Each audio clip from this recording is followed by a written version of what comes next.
欢迎收看辱华的华系列节目第7集。昨天晚上呢，我做了一期节目，是讲关于张雪峰的死。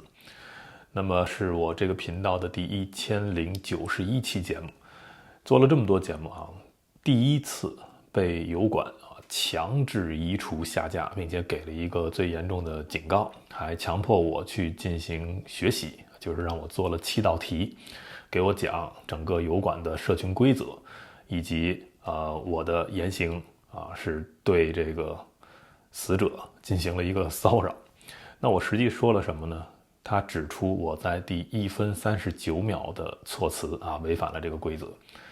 那我就去看了一下，实际上呢，我就说了2个字该死。那我也申诉了，当然失败这个就不说了我尊重油管的这个规则。但是呢，我觉得在这里面呢，引申出一个我们今天非常值得聊的概念叫死者为大。这个词呢，现在在中文语境里充斥着一种就是被滥用了什么人都是死者为大不要提不要说。所以我们今天就来说一说整个这个概念在整个中华文化里是怎么样一个发展。那我们知道在春秋公羊传里面有这么一句话叫为尊者讳，为亲者讳，为贤者讳。这个大家都知道就是说我们要对于这个死者有基本的尊重等等，包括在论语礼记里都有一些关于死去的人我们应该如何尊重的一些规定。但是我们要在这里注意到提到尊者、亲者、贤者，不是说我们对所有人都是要一句死者为大就什么都不敢说了，是不一样的。我们看今天我选用的这张配图这是一个历史上非常有名的故事，后来也形成了一个成语叫掘墓鞭尸。那这个故事呢，发生在春秋时期，有一个著名的人物叫伍子胥伍子胥呢原本是楚国人，那么他的父亲被这个楚平王杀害了，那么他就这个逃难了那么在逃的过程中呢，甚至有传言说他焦虑的一夜白头。那后来伍子胥呢就逃到了吴国为吴王效力。那么呢，他为吴王推荐了一位著名的军事人才孙武就是后来我们所熟悉的《孙子兵法》的这个作者。那么伍子胥和孙武这个配合吴王后来去伐楚取得了大胜。那么胜利之后，伍子胥就把这个楚平王的墓给掘了，把这个尸体拉出来，据说又鞭打了300下。这个是《史记》里写的这个是写的比较文明的，但也有一些这个更夸张的描写说的挖去眼睛吧，又怎么样各种侮辱这个尸体以泄愤。那其实后世对这个行为大多数是一种褒奖。你比如说苏轼就认为伍子胥为父去报仇，这个是一种礼。讲这个故事呢，是想说我们不是对所有人都要讲一句死者为大我后来为这个事情写了一篇长文，也发到本频道的社群里了。那我觉得还是有必要在今天这个节目里，我把这个长文念一下我是怎么看死者为大这个概念的。我认为呢，这本来应该是一种对死亡的节制，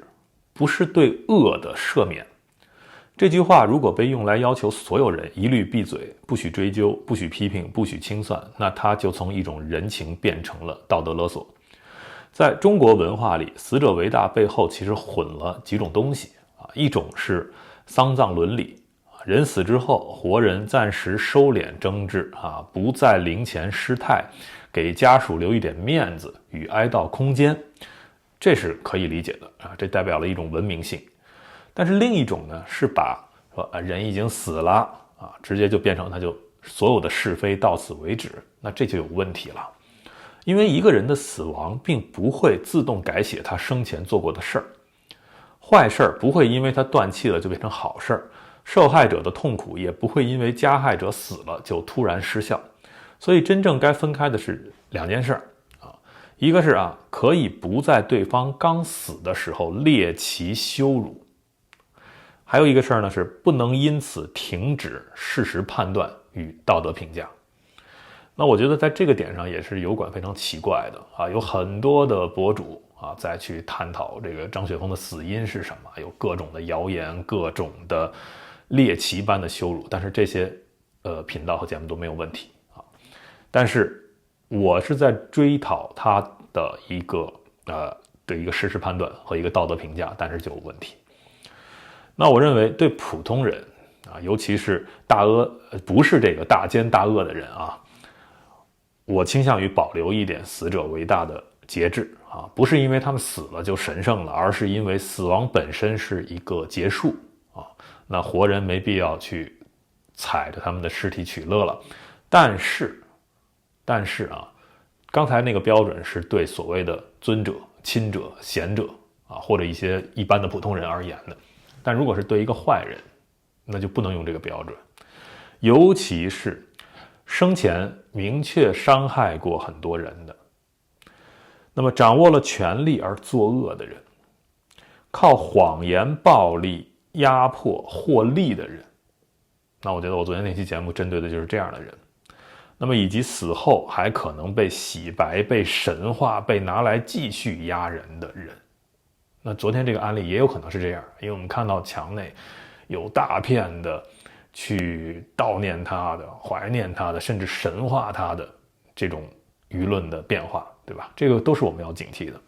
所以在这儿就不能滥用死者为大，因为这个时候沉默的代价不是体面一点而已，而是把这个恶重新包装了。所以很多社会最危险的地方就在这里，对活着的受害者没有多少体谅，对死掉的坏人却突然变得要讲文明啊，讲厚道啊，讲不要打扰死亡者。这其实不是善良，这常常只是害怕面对真相。死者可以为大，但真相更大。所以如果一个坏人死了，最重要的不是还要不要骂他啊，而是能不能继续准确地说出他都做了什么。只要是基于事实，没有造谣，没有借机羞辱，无关家属，那么我认为批评、清算、记录、定性都完全合理。那甚至很多时候，正因为他死了，你才更要说，因为死人是最容易被神化的啊，历史就是这么被改写的。好，我们今天就聊这么多，感谢收看、订阅、分享。